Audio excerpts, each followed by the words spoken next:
बिरयासिटी भरिसां ॻोठ हुसैन कलड़ो में सगामती तकरार सां कल्होड़ा बिरादरी जे ॿिनि धुरियुनि में झेड़ो थी पियो। झेड़े दौरान फायरिंग में पीरसन कोड़ल कल्होड़ो गोली लॻण सबबि मरणी। वाटसन पारां पीरसन खे बिरयासिटी अस्पताल मुंतक़िल कयो वियो, जितां खेसि नाज़ुक हालत में नवाबशाह अस्पताल रेफर कयो वियो।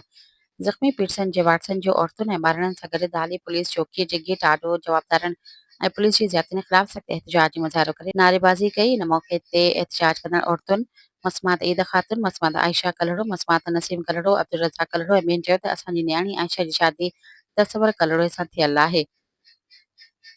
आयशा ते सिधी फायरिंग करे ॾिनी आहे, जंहिं सबबि गोलीअ पासे में सुतल पीरसन कोड़ल खे लॻी आहे ऐं सख़्त ज़ख़्मी थी पियो आहे, जंहिंखे नाज़ुक हालत में नवाबशाह अस्पताल मुंतक़िल कयो वियो आहे। हुन चयो त बिरयासिटी पुलिस वाक़िए जी रिपोर्ट दाख़िल थियण बावजूदि बि जवाबदार गिरफ़्तार नथी करे। हुननि एसएसपी नौशब फिरोज़ ऐं एसपी भिरिया ऐं बस वारनि खे अपील कई त बाज़ ख़िलाफ़ कार्रवाई करे इंसाफ़ कयो वञे। ॿिए पासे राब्तो करण ते इल्ज़ाम हेठि आयल धुर जे आबिद कलड़ो ॿुधायो त भाउ असां हमलो नाहे कयो, असां ते कूड़ो इल्ज़ाम आहे। राब्तो करण ते बिरयासिटी पुलिस जो चवणु हो त ज़ख़्मी खे इलाज लाइ लेटर ॾिनो वियो आहे, जांच करे रहिया आहियूं।